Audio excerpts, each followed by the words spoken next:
All right, welcome back, Age of Empires players. Some people like to play solo. I like to play solo against the computer, and I like to set it up for extreme. I always do that.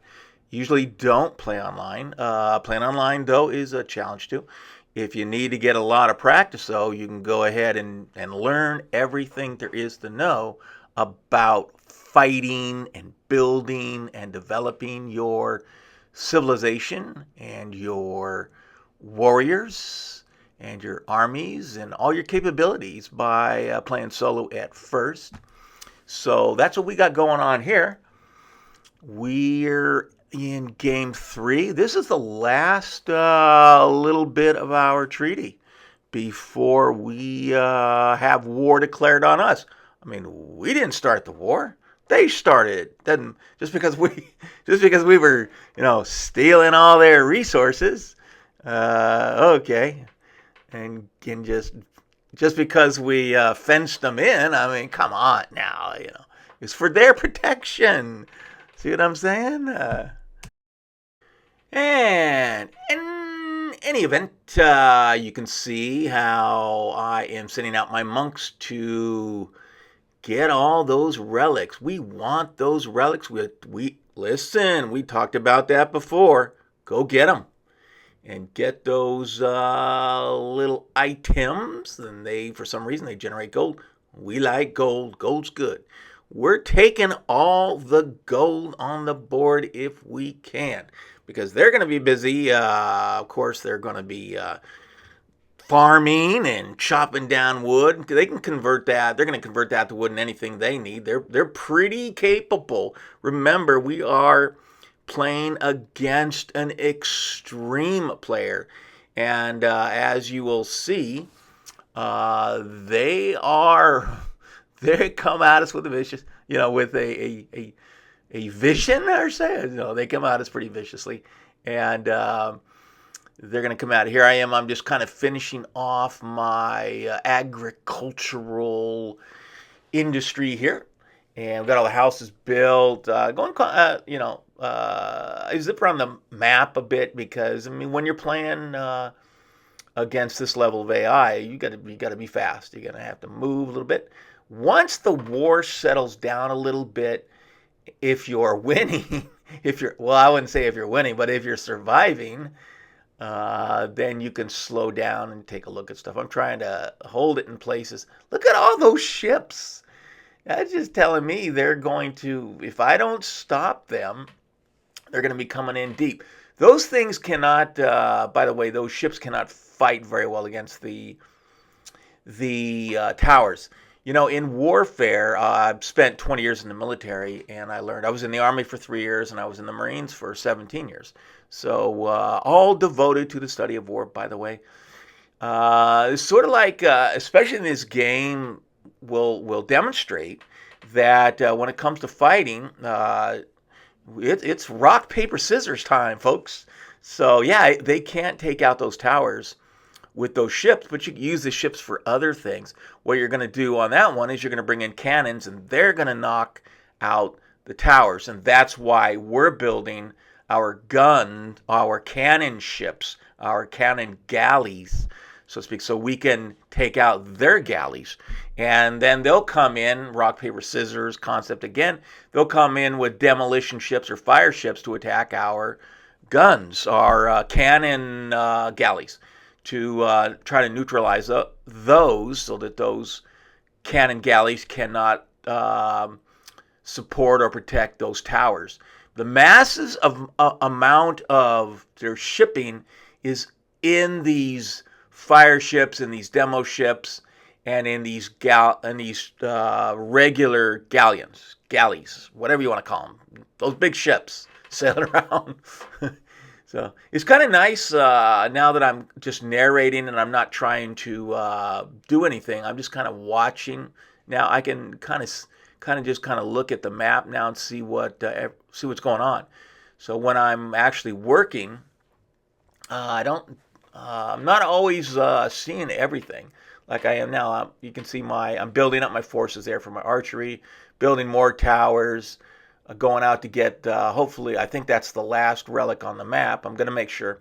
And like I said before, if you have if you have a monk, if you have any monk, and you stand that monk close to your forces, if they've been damaged, if your troops, not mechanical items like, as you can see, that catapult, not those.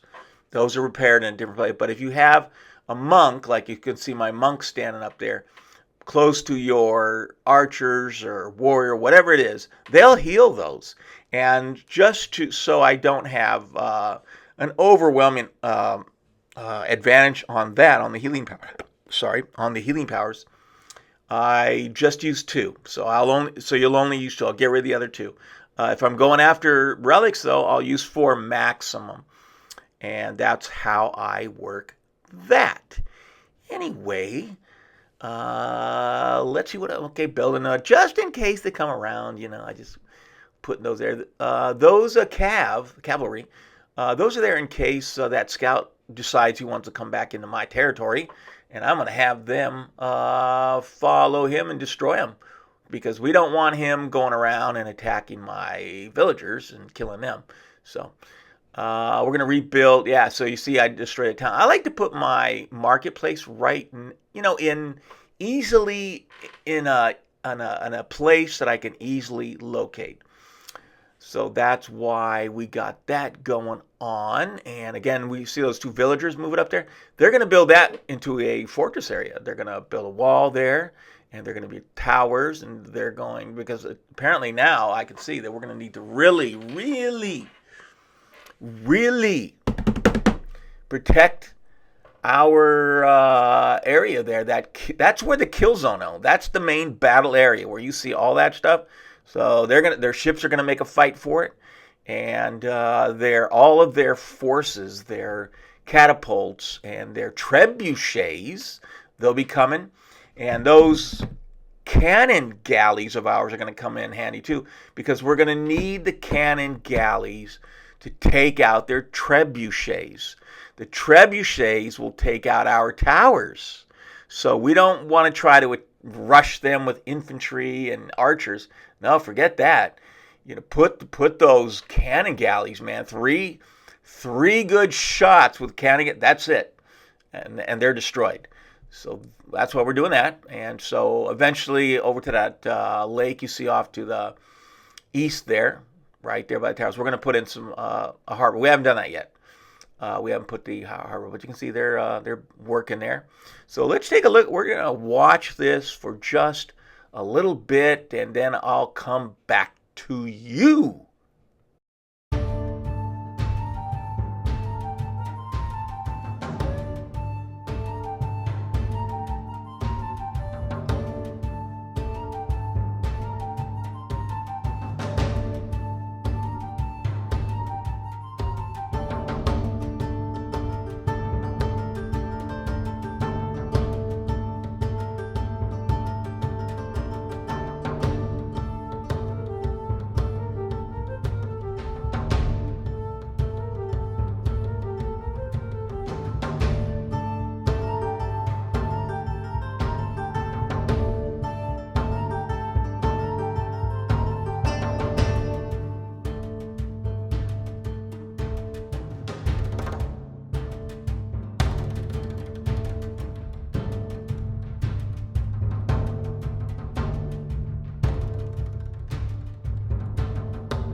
Okay, here you can see they're doing, they are getting it together, folks. They are building more towers in that vital peninsula right there, building up more towers. Of course, their cannon galleys are going to want to take those out. They're going to do that.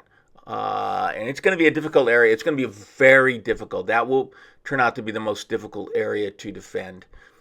Again, I'm just building up. As you can see, you're going to want to have that one area where they come in. So I put my infantry there, my knights, my what do they call those guys? Those men of arms, I believe they call it, the medieval term for that. See, right now we're all big happy family. We're not attacking each other. But men at arms, yeah, men at arms. These are not knights per se, but heavily armed soldiers, infantry. That's what it is. And just building more walls. I want to cut off these areas and deny those to the enemy. Yeah, we don't want those. Okay, so we got those catapults down there. We're going to establish the dump zone. That was what I call it. They're kind of exposed, but what the objective in the beginning is to cause them such heavy casualties that'll give you some time to really get things even more organized. So we want to get organized for the initial battle, and we're going to lose a lot. We're going to take a lot of damage without question.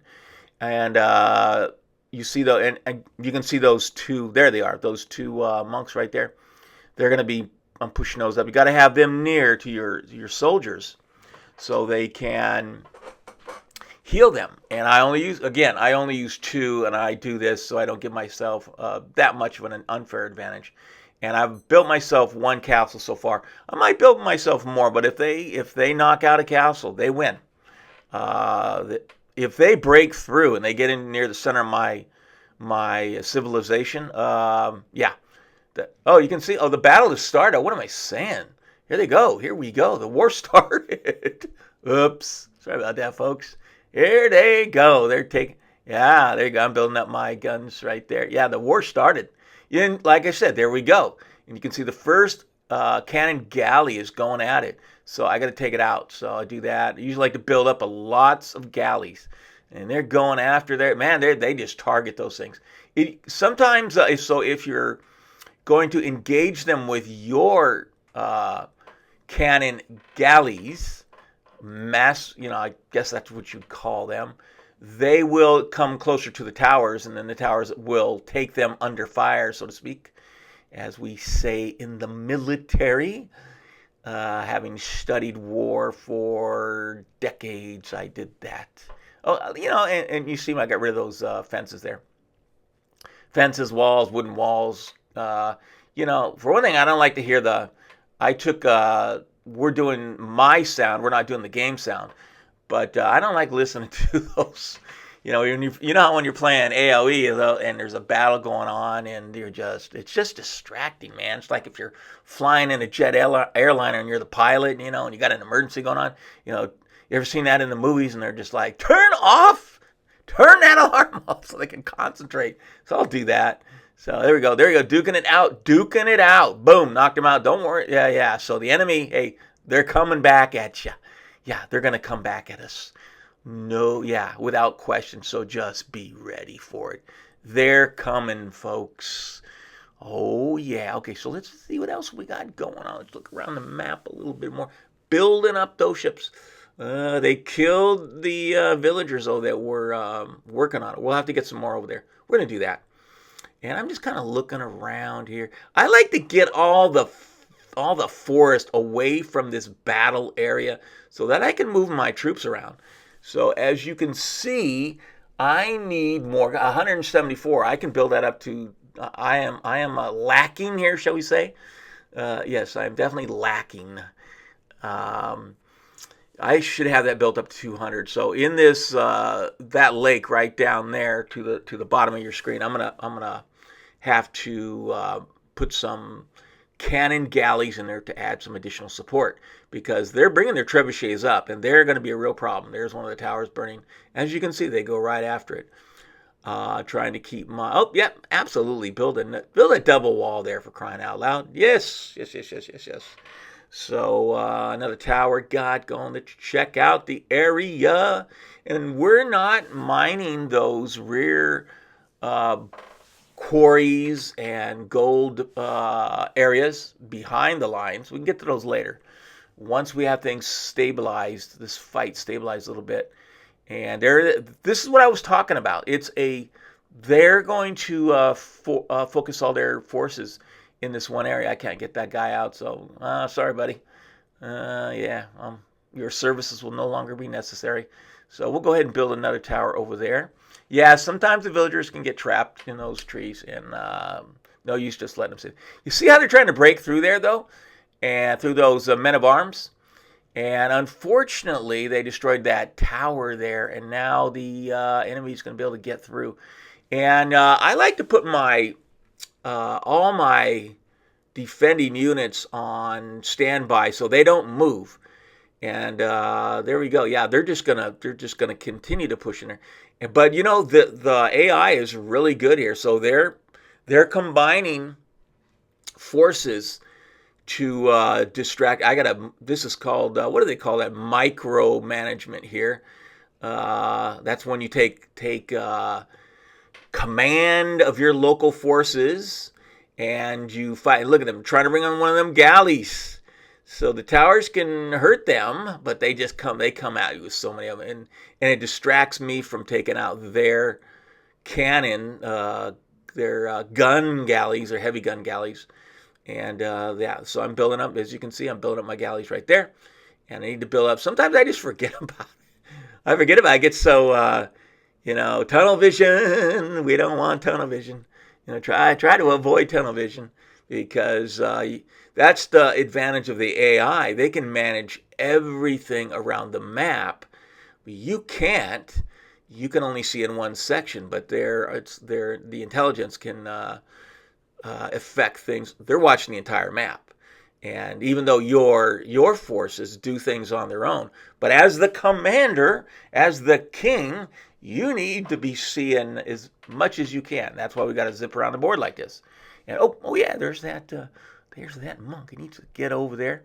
And if I don't need a building, like if I have a logging camp, I'll just get rid of it because I don't want to see all this stuff. I get rid of anything I don't need, rebuild stuff, things like that. So okay, let us watch this battle unfold for a little bit, and here we go.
And as you can see, it's getting pretty vicious, using fending off this massive attack that they're making.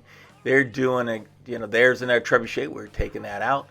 And I need to absolutely build up more forces on that peninsula and more ships, and I think we can do it.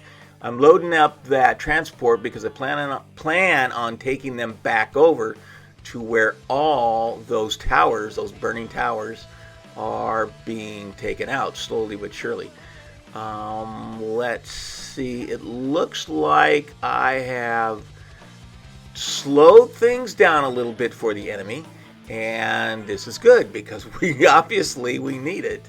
And you can see the amount of damage they've done. Hey, don't forget to check out the rest of my videos on Council of Zeus 2 and my book that's on Amazon.com. I have an extensive military background, and I won't talk about that now. Those are on the other videos, and you can see there in my credentials on that right there. And anyway, in any event, I'm going to let you go. Thank you so much for watching. Have a great day.